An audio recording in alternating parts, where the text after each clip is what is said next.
Don't turn around. This won't take long.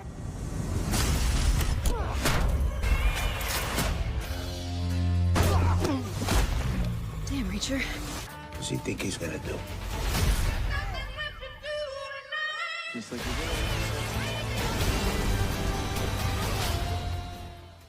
A woman with a pale face covered in blood stood shakily at an ATM, attempting to enter her PIN. Jack noticed this unusual behavior and scanned the surroundings. He saw a car stopped at a left turn and told the woman to continue withdrawing money while he offered to help, asking if the car was hers. She confirmed it was. Jack deduced that she might have been carjacked and was being extorted. The woman revealed that her child was in the back seat of the car and that the carjacker had a gun. Understanding the situation, Jack boldly approached the vehicle. The carjacker, thinking he was about to receive money, was taken by surprise when Jack delivered a punch. After subduing the carjacker, Jack went to comfort the child in the back seat. At this moment, the woman ran to her child, embracing and comforting him tightly. Jack handed the gun back to the woman and instructed her to call the police. After ensuring their safety, Jack left without providing any personal information and walked away proudly. He returned to the ATM to continue his transaction,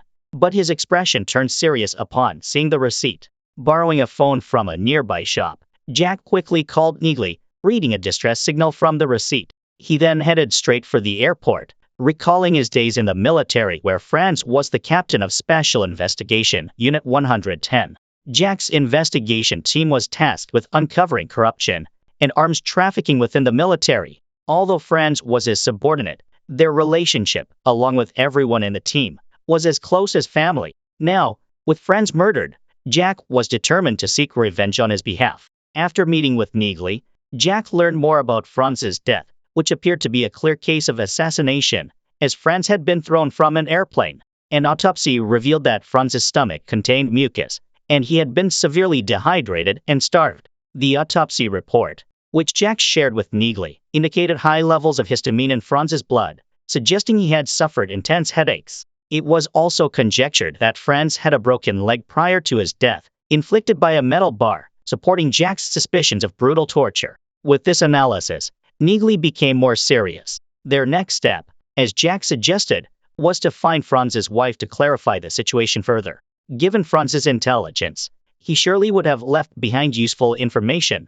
As they left the restaurant, Jack and Neely were unaware that they were being followed, not by one, but by two groups of people. Adding to the intrigue, Neely had just encountered a giant individual. After meeting Franz's wife, Jack hoped she could provide some clues about her husband's death. However, she was unaware of her husband's work details and only handed Jack the key to Franz's office. The office had been ransacked, and despite the police having searched through the night, they found nothing of significance. Yet, this was the only lead Jack had, so he proceeded to inspect the office himself. Upon arrival, Jack realized that the intruders had thoroughly searched the office, but hadn't found what they were looking for. He noticed they hadn't entered through the window, but had forced the door open using a phone. Neely speculated that the item sought by the intruders was very small, as she observed they had even broken chair legs to check inside. Glancing outside, an idea struck her. She asked Jack for the key. Given Franz's personality, Neely guessed that he would have hidden the item in a place he could see every day, but wouldn't arouse suspicion. It turned out the key Jack had was not for the office, but for a mailbox. Together, they went to the mailboxes. Neely mentioned that they couldn't just try to open each box, as that would surely alert the postal workers and lead to police involvement. Jack had anticipated this issue. After arriving in the territory of a drug trafficking gang, Jack aggressively hit the gas pedal and used the car door to take down the traffickers. He disposed of the drugs they carried by throwing them into a drain, then took their money and guns. Afterward, Jack visited a church and donated a stack of money to the priest, thanking him for providing information. Later, Jack and Neely returned to their hotel. As soon as they opened their room door, Neely immediately drew her gun. It turned out someone had broken into her room and thoroughly searched it. Suspecting the intruder might still be present, she held her gun at the ready for defense. Jack, also armed, moved towards Neely's room.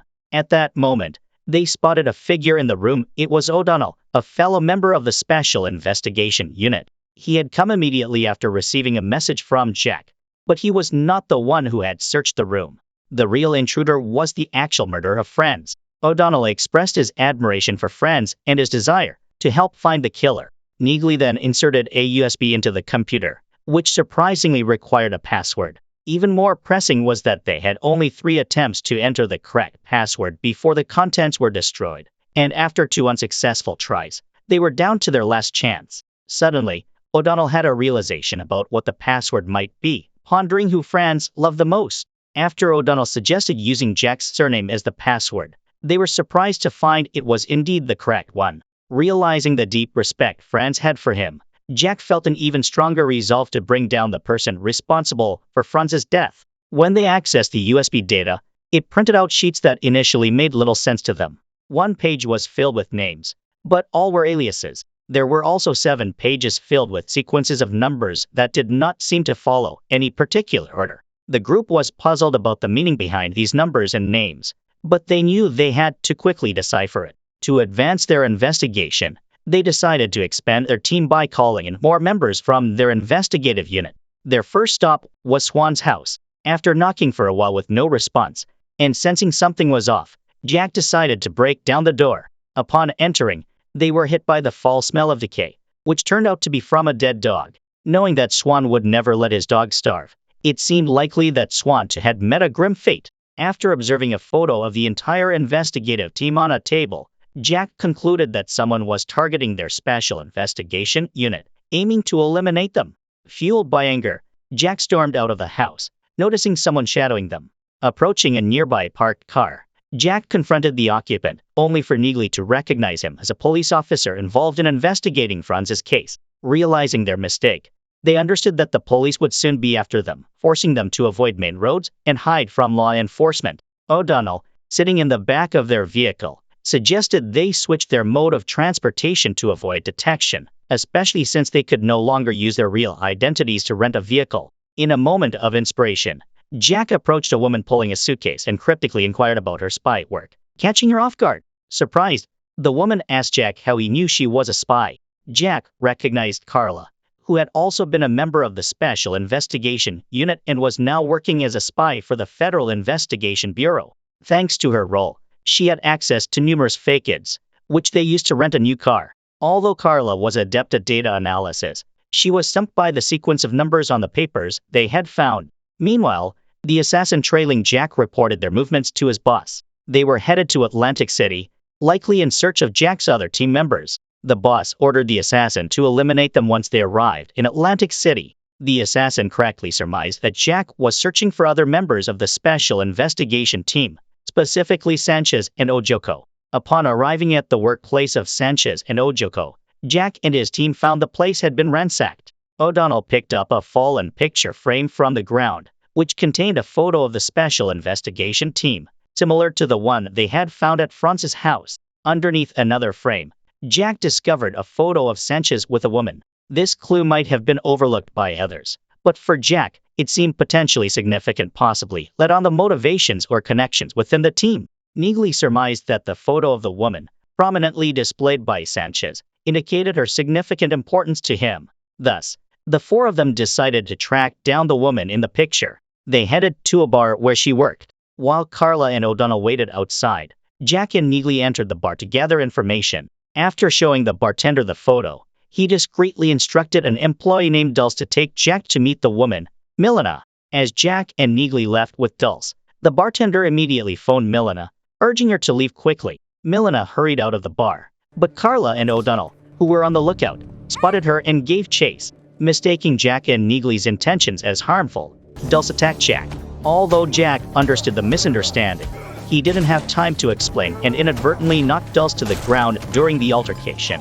At this moment, Carla managed to bring Milena back, and they quickly cleared up the misunderstanding. Milena revealed that members of the investigative team had previously visited her, indicating they were involved in a case she knew about. She then produced a photo showing Sanchez and 2 other individuals actively investigating a case. This new information helped clarify the connection and possibly the reason why Sanchez had kept her picture. Milena didn't know the specific details of the case, but she mentioned hearing phrases like 650 on 100,000 apiece, which Jack recognized as typical gambling jargon. This led him to suspect that the case Sanchez and Orozco were investigating might be connected to the casino where they worked, as security guards. They decided to meet with the head of casino security to explore this angle further. During their discussion, they learned that 650 could refer to a specific slot machine or a fixed poker table setup, and 100,000 apiece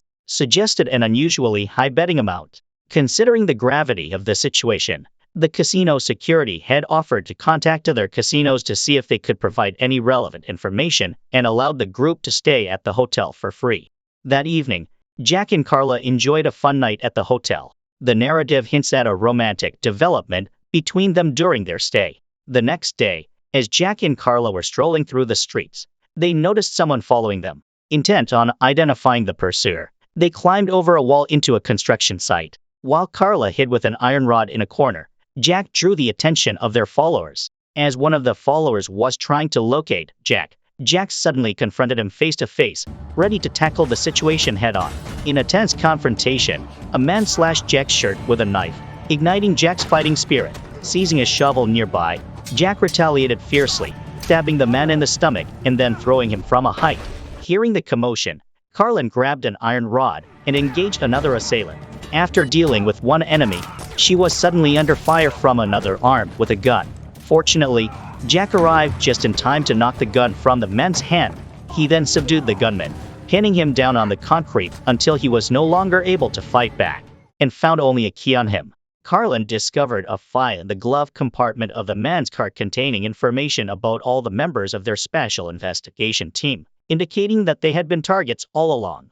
Jack found a cell phone on the man and decided to call the most recent contact number stored in it, hoping to trace back to who might be orchestrating these attacks. Upon answering the call, a man's voice asked if the job was done.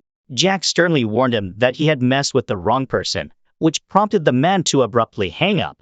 Jack discovered that the caller was using a burner phone, making it impossible to track his location. Meanwhile, Carlin found a bus ticket under the passenger seat, and they used the information on it to identify their next destination. After disposing of the bodies of the thugs, Jack and Carlin returned to the hotel to tend to each other's wounds. The next morning, Jack shared the events of the previous night with his team. Suddenly, someone knocked on their door, prompting everyone to draw their weapons, ready for a confrontation. However, it turned out to be the head of security, who came with grim news. He informed them that Sanchez and Orozco from the Special Investigation Team had been found dead in upstate New York, handing Jack a copy of the case file. The news of their teammates' deaths deeply saddened everyone. The security chief added that aside from this tragic event, other operations were proceeding as usual, and no one had hired them to investigate a case specifically. The discovery of the bodies in New York and the fact that the vehicle tracking them also came from New York indicated a deeper connection to the area, possibly leading to the next phase of their investigation.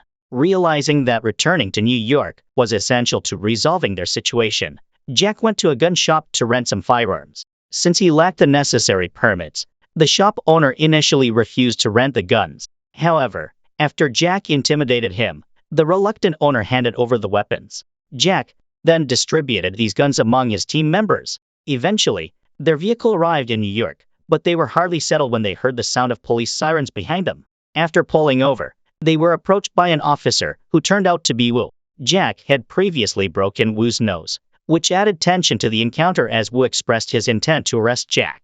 However, Wu also acknowledged Jack's current predicament and expressed a desire to solve the case together, recognizing the urgency due to the consecutive murders of the Special Investigation Team members. After seeing Wu's sincerity and understanding his willingness to collaborate quickly on the case, Jack agreed to work with him. Wu revealed that he had identified a suspect in their ongoing investigation. In France's office, they found an unprinted document due to the printer running out of ink. Once printed, it revealed information about Ajri Mahmoud, nicknamed AM, who was identified as an arms broker for a terrorist organization. This was a critical piece of evidence for their case. Meanwhile, Nigli and Carla went to a modern technology company to inquire about the parking ticket they had found earlier. The company's CEO confirmed that someone had picked up the parking pass on the day in question and provided them with the address of the man who collected it. When Carla returned to the hotel, she scrutinized the numbers on the ticket and realized they represented the past 7 months.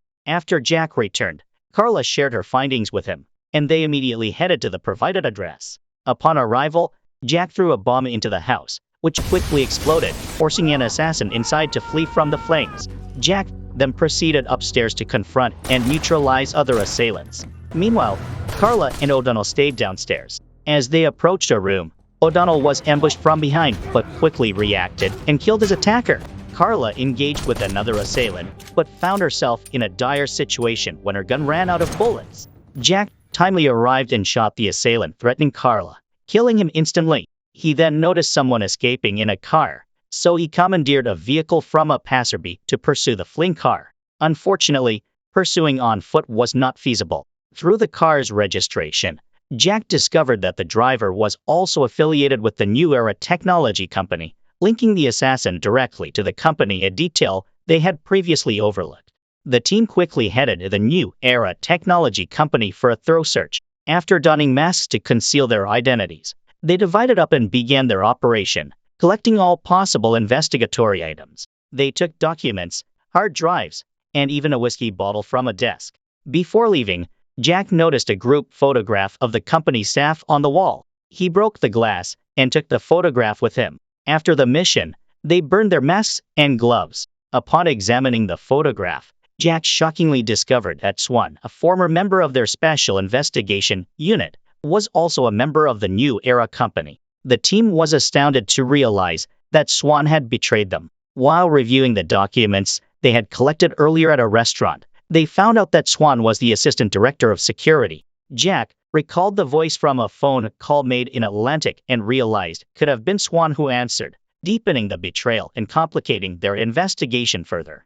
Jack surmised that the assassins they encountered were sent by someone named Langston. Upon reviewing the employee list, Jack recognized the name of a heavyset man, Brian, from whom he had commandeered a car earlier. Brian turned out to be a senior security officer, and Jack concluded that all the members of the security department were corrupt. The address previously provided by the company's CEO was also a setup. It led them straight to a prepared ambush by assassins. Faced with the daunting task of identifying suspects within the New Era Technology Company, which had over 1,000 employees, O'Donnell expressed his frustration at the overwhelming number of potential suspects. At that moment, Neely discovered a new clue. As the Assistant Director of Security, Swan had sent all his emails to his superior, Langston, and 6 other key members. However, some emails were secretly sent to Sanchez and Orozco, containing odd content about Swan's thoughts on a particular song that mentioned Little Wing. This triggered Jack to search for and locate a file specifically related to a defense project known as Little Wing.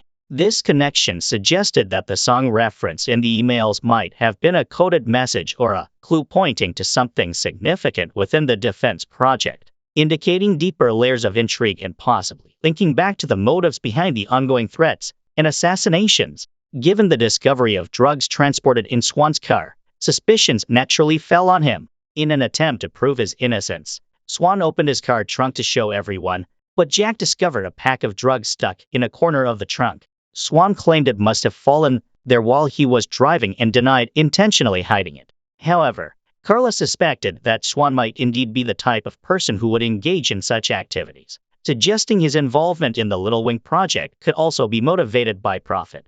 At a loss for words, Jack took the duo to meet O'Donnell, who had uncovered that the legal director of Lavoie, Daniel Boyd, was a pampered rich kid whose academic credentials were bought by his parents. Upon graduation, he was promptly appointed as the legal director. Such a person, they reasoned, could be easily manipulated with the right strategies, but first, they needed some drugs as bait. Acting on this, Jack confronted a thug, seized his drugs, and advised him to quit his criminal activities. Meanwhile, Carla and Neely paid a visit to the executive Marlowe's house. They needed to confront her because she had previously given them a false address, indicating her potential involvement in the deeper conspiracy they were unraveling.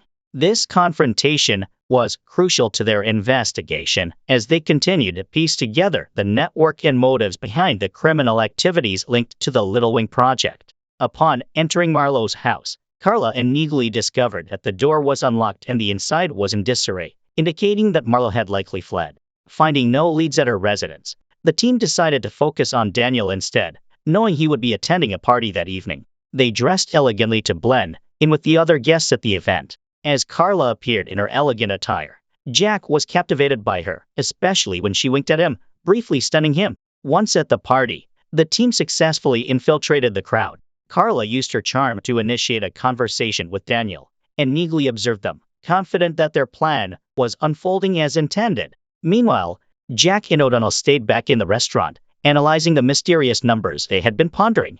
A casual remark from a waiter suddenly made Jack realize the significance of the numbers. The 13 out of 14 meant something had occurred 13 times, but was supposed to happen 14 times. Further scrutinizing the figures, Jack noted a curious discrepancy. 2,197 events had taken place, but only 1,547 were successful. Subtracting the smaller number from the larger revealed 650, a number familiar to them from previous clues, 650 on 100,000 apiece. At that moment, Carla texted Jack to inform him that Daniel had taken the bait, and the team prepared to execute their next move according to plan.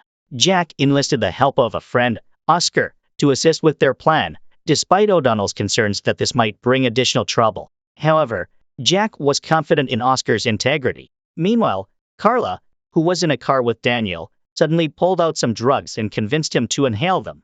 Unbeknownst to Daniel, the police, including Oscar, were already positioned nearby. They promptly smashed the car window, arrested Daniel for drug use, and took him to the police station for interrogation. In the interrogation room, Jack and O'Donnell, disguised as federal agents, approached Daniel with a proposal, help them with their investigation, and he could potentially earn his freedom. Feeling cornered, Daniel divulged information about the Little Wing project.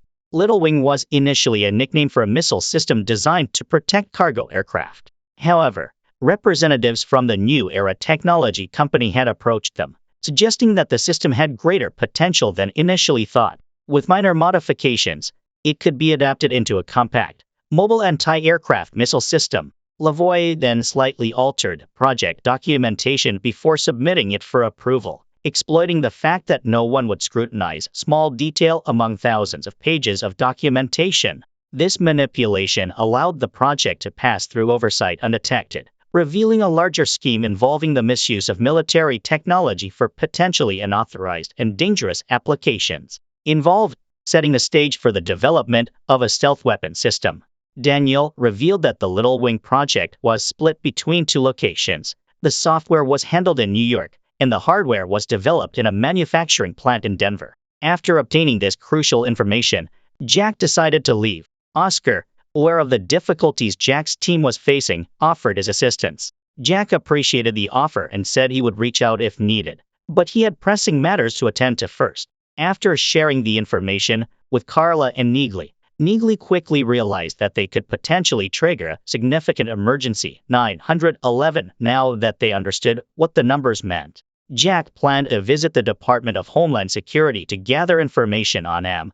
But before proceeding with their plan, they decided to grab a meal. However, as soon as Jack parked the car in front of a restaurant, they were ambushed by a gang on motorcycles, clearly informed about Jack's presence. As Jack stepped out of the car, one of the gang members pointed a gun at him, demanding he drop all his weapons. Refusing to comply, Jack turned around and struck the gunman with a punch. After the confrontation with the motorcycle gang, Carla and Neely swiftly handled the remaining thugs, leaving all of them incapacitated within 3 minutes. Jack seized the opportunity to use the leader's phone, calling the most recent contact, which led him directly to Langston.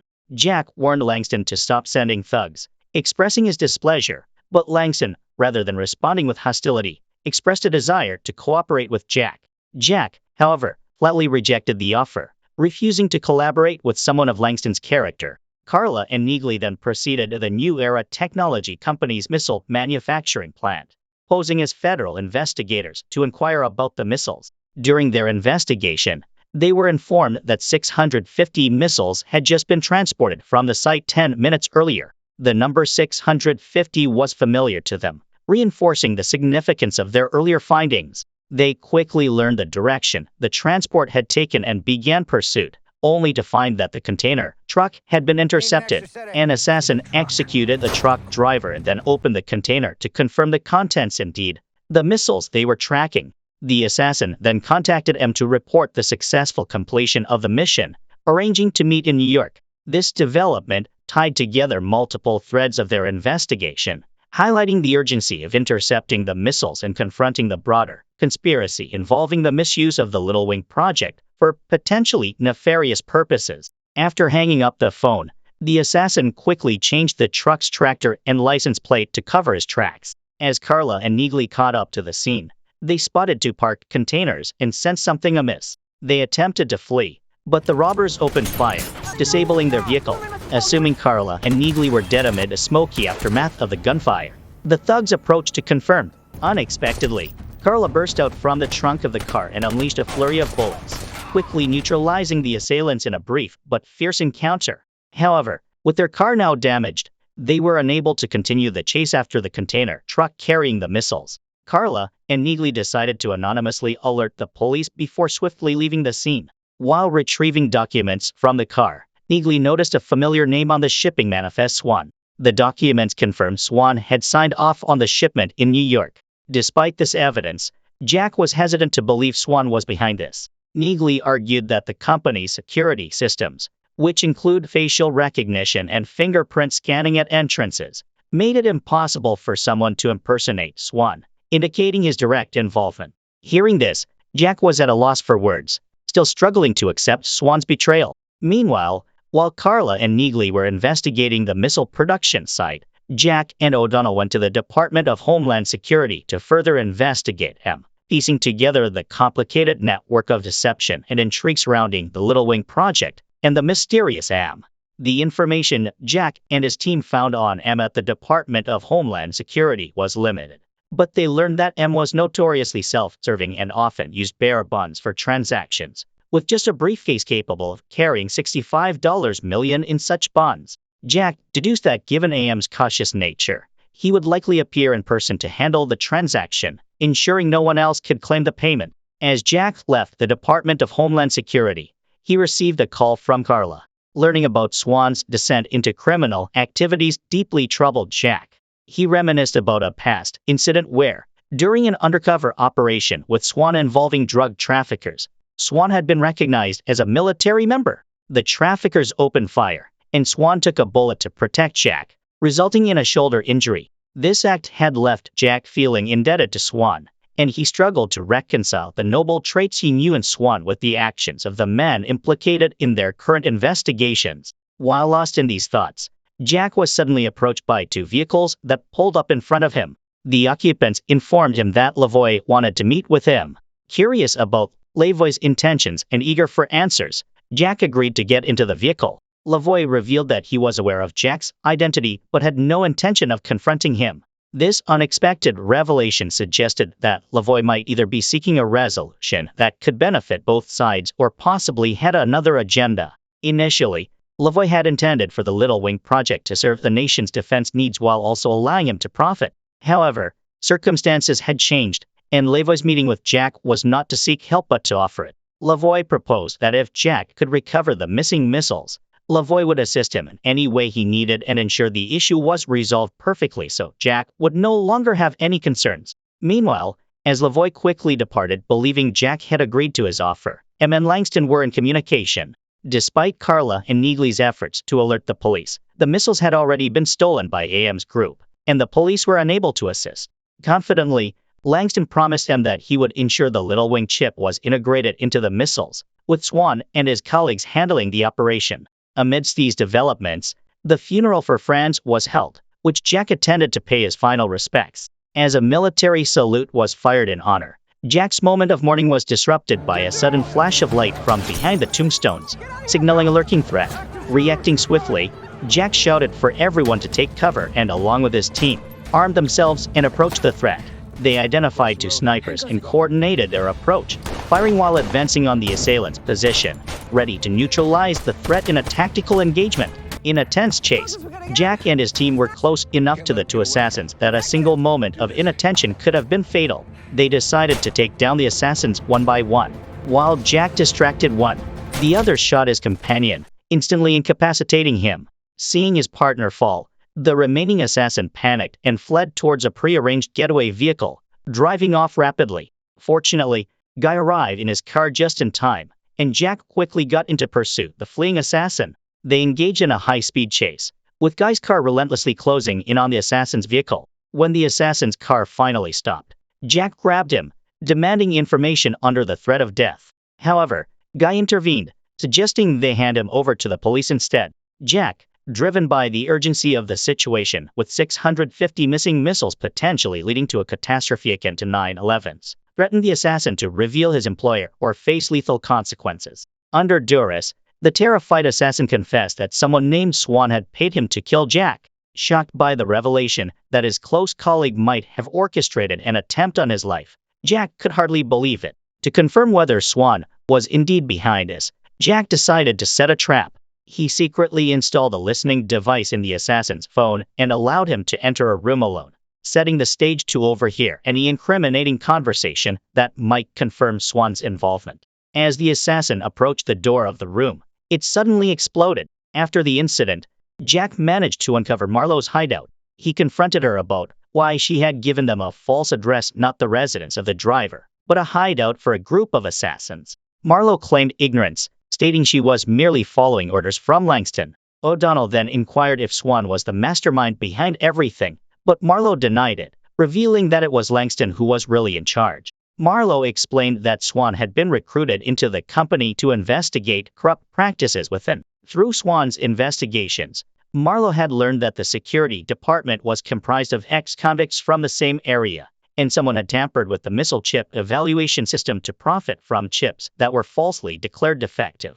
Marlowe suspected someone in the programming department was responsible, but couldn't pinpoint who it was. While Langston was investigating these issues, he enlisted help from several military friends, but contact with Swan was subsequently lost. Marlowe believed Swan had died, but she was informed by Jack's team that Swan was still alive, having signed off on a shipment just the day before. This revelation indicated that Swan might still be playing a complex role in the ongoing intrigue, potentially under duress or covertly continuing his investigative work. In a tense scenario, Marlowe's daughter, seated behind her in a vehicle, screamed in fear. Wu, driving the vehicle, managed to remain calm and instructed her to keep her head down. He then accelerated the car while calling Jack to report that they were being pursued by assassins, unsure if they were sent by Marsh or Langston. Upon hearing her daughter was in danger, Marlowe frantically inquired about her well-being. This unusual concern caught Langston's attention, prompting him to suspect something was amiss and order his subordinates to eliminate Marlowe. Witnessing this turn of events, Jack quickly intervened to rescue Marlowe, sparking a battle between the two sides. Jack organized a plan. He instructed Neely to escort Marlowe to safety while he stayed behind to handle the situation. As Langston's vehicle closed in on them, Jack's group had no choice but to flee in their car. Enraged, Langston ordered his men to kill Jack at all costs. When Jack found an opportune moment involving a bus, he used it to his advantage. As one of the assassins approached to check the source of a noise, Jack ambushed and quickly subdued him. Hearing the commotion, another assassin rushed to the scene, only to find his comrade down. As he cautiously moved forward, Jack cleverly hid under the bus and, in a surprising move, pulled the assassin under and swiftly eliminated him. Now, only Jack and Langston remained in this high-stakes confrontation. Jack strategically approached the first vehicle and shot out its tires. Realizing the openness of the area could allow Langston to escape, Jack cleverly deduced that there was only one exit from the location, which he was guarding. This strategic positioning aimed to corner Langston, setting the stage for a final showdown. As Langston made his move to exit, Jack thought quickly and dialed Langston's phone number. Hearing the phone ring not far away, Jack managed a brief smile before realizing that Langston's associates had arranged a helicopter for his escape. Powerless to prevent it, Jack could only watch as Langston climbed aboard the helicopter and disappeared into the sky. Meanwhile, Wu was in a dire situation. He continuously updated Neely on his location while being chased by another vehicle. In a panic, Wu accidentally drove into a dead end, trapping himself. With no other options available, he decided to fire his gun to buy some time for help to arrive. After several exchanges of gunfire, Wu realized he was down to his last magazine. Taking a deep breath, he turned to Marlowe's daughter, determined to protect her. He instructed her to run as fast as she could without looking back when he gave the signal. Despite her fear, she agreed. As the girl made her way to the end of the alley, the gunfire ceased. Turning around in fear, she was confronted by an assassin pointing a gun at her. Just then, Marlowe, driving at full speed, crashed into the assassin, saving her daughter. Marlowe then got out of the vehicle to comfort her shaken child. Seeing Wu lying on the ground, Neagley rushed to his side to provide assistance, deeply concerned about his condition after the intense shootout. The situation was critical, with team members in different locations facing severe threats, illustrating the dangerous and chaotic environment they were navigating. But his primary concern was for his daughter Marlowe's safety. Only after Neagley assured him that the girl was unharmed did Wu breathe a sigh of relief. He then took his last breath in Neagley's arms. Meanwhile, Jack was busy figuring out who had leaked the information about his meeting with Langston. He remembered Wu had once said that Marsh was a despicable man. Jack and Neagley hurried to his house. "We must avenge Wu," Neagley told Jack firmly. As Jack entered, he saw Marsh packing, ready to flee. When Marsh saw Jack, he reached for a gun nearby. Confronted with Jack's piercing gaze, which was as deadly as a bullet, Marsh froze in fear. He admitted to informing Langston, but hadn't expected his actions to lead to Wu's death. Hearing this, Jack told Marsh that his only way to survive was to turn himself into the police. Seizing a moment when Jack was distracted, Marsh tried to grab the gun on the table, but Jack, anticipating this move, pushed the table against him, pinning him to the wall. He demanded to know if Marsh had any more information about the missile deal. Marsh remained stubborn until Jack pressed the table harder against him.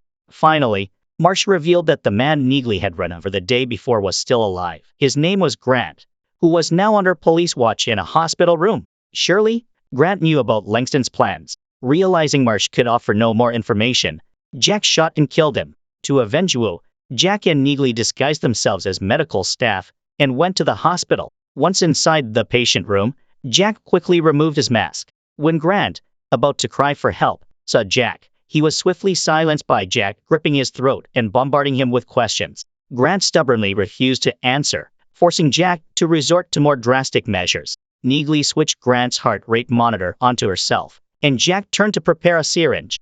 "Do you know how a catheter works? It has a balloon in the bladder to keep it in place. If you inflate the balloon too much, it bursts, causing the bladder to explode." However, Grant did not believe Jack's words. Jack let him experience the agonizing sensation firsthand. Just a bit of air had Grant cringing in pain and screaming. Unable to endure the torture, Grant confessed that Langston would make a deal with him at 5 a.m. the next day. Seeing Grant's expression, Jack thought he still wasn't telling the whole truth, so he injected a bit more air. Despite this, Grant adamantly claimed his statement was true. Jack didn't care whether he was truthful and pumped in even more air. This was revenge for Wu's death. Afterwards, Jack and Neagley walked out of the hospital room as if nothing had happened. At the corridor junction, they spotted the assassin Langston had sent, also disguised as a hospital staff member. The assassin quickly recognized Jack and immediately fled. Jack and Neagley split up to chase after him. Neagley encountered the assassin in one of the hospital rooms, where he was wielding an electric drill, relentlessly attacking her. In defense, Neagley grabbed a pair of scissors from a table and threw them at him. The assassin then pushed Neagley against the wall. As he was about to use the drill to kill her, Jack timely arrived and saved her. Together, they overpowered the assassin. Afterward, using the assassin's phone, Jack called Langston, who was unexpectedly unafraid as he had captured Carla and O'Donnell. Langston revealed he had connections within the police beyond Marsh and knew that Carl and O'Donnell were escorting Marlowe and her daughter to a safe place, allowing him to ambush and capture them. Langston's demand was simple. He wanted Jack and Neagley to go to a designated location and wait until the transaction was over, after which he would release Carla and O'Donnell. Jack lied that Neagley had been killed by the assassin at the hospital and that he alone could come. Langston agreed to the deal. After hanging up, Jack called Lavoie for help, who happily agreed to all Jack's conditions and said he would send a special forces team to assist them. Once everything was set, Jack and Neagley went to scout the area. They discovered the area was heavily fortified with surveillance cameras everywhere, making an infiltration difficult. Jack's only option was to boldly walk in. Once inside, he would adapt to the situation to rescue his teammates. When Jack appeared, Langston ordered Carla and O'Donnell to be released. Then, all his men aimed their guns at Jack. Langston and Jack faced each other, deciding on a deadly showdown. Langston's men subdued Jack. Suddenly, Langston's phone rang and he turned to answer it, giving Jack a chance to attack. Just as Jack was about to escape, Langston pointed a gun at him. The call had been from an insider at the police station. Langston, realizing Neagley was still alive, demanded to know her whereabouts. Jack adamantly refused to disclose Neely's location. In response, Langston shot O'Donnell and ordered someone to cut the bullet out of O'Donnell's body. Jack could only watch helplessly as his friend suffered. Meanwhile, Neely had arrived outside the warehouse after dealing with the guard and called the Special Forces team sent by Lavoie. Knowing they would arrive in 3 minutes, Neely finally breathed a sigh of relief. As Jack continued to withhold Neely's location, Langston decided to teach Jack a lesson. Had Jack not interfered, Langston would have already secured $65 million. Despite his actions, Jack remained silent. Langston then brought up Swan, revealing that Swan had been there all along. He pulled an eye from a drawer, saying, "I need his eye to unlock a special location in the building." Furthermore, all documents are signed by Swan, making it appear that he was behind all the past misdeeds. Now, Jack also knew where Swan was. In his eyes, there was anger mixed with a hint of calm because he believed Langston was already a dead man. When Langston realized he could get nothing from Jack, he declared that he needed to proceed with the transaction. After completing the deal, he would deal with Jack's group. He ordered his subordinates to put Carla and O'Donnell in a helicopter, and then to throw them out. Meanwhile, Neely heard the sound of fighter jets overhead. Using a telescope, she saw the Special Forces parachuting down and also noticed her 2 teammates being pushed onto a plane. Running out of time, Neely decided to act alone. Jack, unable to remain calm, unlocked his handcuffs. Just as Jack freed himself, the Special Forces arrived and cut the power to the warehouse. In the darkness, the Special Forces stormed in. Amidst the chaos, Jack took his chance to act. Neely also arrived, and together they engaged in a gunfight with the Special Forces. Seeing the situation turn against him, Langston quickly led his people towards the helicopter. Using his utmost speed, Jack chased after them. In the last second before the helicopter took off, Jack managed to grab onto the landing gear. Just like that, Jack was carried up with the helicopter. At this point, Langston was still unaware that Jack was clinging to the outside of the aircraft. Thinking he was safe, he ordered his subordinates to open the cargo door, preparing to push Carla's group out. At this moment, Jack appeared and lunged at Langston in combat. Langston tried to fire his gun, but Jack had overpowered his arm. The bullet hit the helicopter's glass door, causing the pilot to panic and the helicopter to plunge downwards. Carla, who was lying on a bed that was about to fall, was quickly grabbed by Jack. Unexpectedly, one of Langston's men stabbed Jack. Langston, believing Jack would now certainly die, kicked him repeatedly. Carla swiftly untied herself, grabbed a knife from Jack, and stabbed Langston's subordinate in the neck. Now Langston, realizing he had lost all advantage, desperately begged Jack for mercy, offering all his money in exchange for his life. But Jack refused. Consequently, Langston was thrown from the helicopter by Jack, crashing headfirst into the rocks below as retribution for his crimes. Next, Jack's group needed to find the transaction location. Jack approached the pilot and threatened him to reveal it. To save his own life, the pilot disclosed the location. At the transaction site, M arrived with his men and knocked on the door, but instead of Langston, they were met with bullets from Jack. After his men were killed, M quickly grasped the situation. He begged Jack not to kill him, claiming he was just a middleman in the transaction and had not killed Jack's friend. But Jack wanted to know who M was selling the weapons to. M evasively talked about other things, unwilling to disclose. Jack shot him multiple times, killing him instantly. Jack then told the pilot and the programmer that they could leave. Hearing this, they quickly ran to the helicopter. As the helicopter took off, Jack instructed Neely to fire a little wing missile at it, creating a spectacular fireworks display. However, at that moment, Jack's team suddenly heard gunfire from behind. 3 Special Forces soldiers aimed their guns at them, stating they were only following orders from above. Lavoie wanted to keep his wrongdoings hidden, so he had ordered Jack's team to be eliminated. Hearing this, Jack was not surprised. He had previously called the Department of Homeland Security, confident they had already arrived. Just as he finished speaking, police sirens sounded outside. A large number of police quickly arrived and subdued the 3 Special Forces members. Jack took the phone from the team leader and called Lavoie, telling him that everything was over, just not in the way he had wanted. The head of Homeland Security arrived and informed Jack's team that they were free to go. He then handed Jack a suitcase filled with $65 million in bearer bonds. With this money, Jack devised a fair distribution plan. Franz's wife found a letter outside their mailbox containing a check for several $1 million. Wu's brother also received a significant sum. All these were Jack's ideas. The relatives of fallen teammates received money as well. Since Juan had no family, his share was donated to an animal shelter under his and his dog's names. After completing their mission, Jack's team gathered around a bonfire, reminiscing about the first time they met. O'Donnell suggested they take a group photo, adding another picture to their collection. The next morning, Jack distributed the remaining money among his teammates, keeping only enough to buy a toothbrush, as it was the only thing he needed for his next journey. Carla suggested they officially start dating and meet each other's families, but Jack declined, saying he wasn't ready for marriage as he still had much to do. The next day, Neely drove Jack to the bus station. Before parting, Neely asked Jack what their relationship meant to him. Jack remained silent, gave her one last look, and then boarded the bus. On the bus, a man asked Jack where he was going. Jack replied that he was visiting family, but when the old man asked where his family lived, Jack answered that he didn't know. The movie ends here. If you want to revisit Season 1, click the link in the description below. Thank you for watching.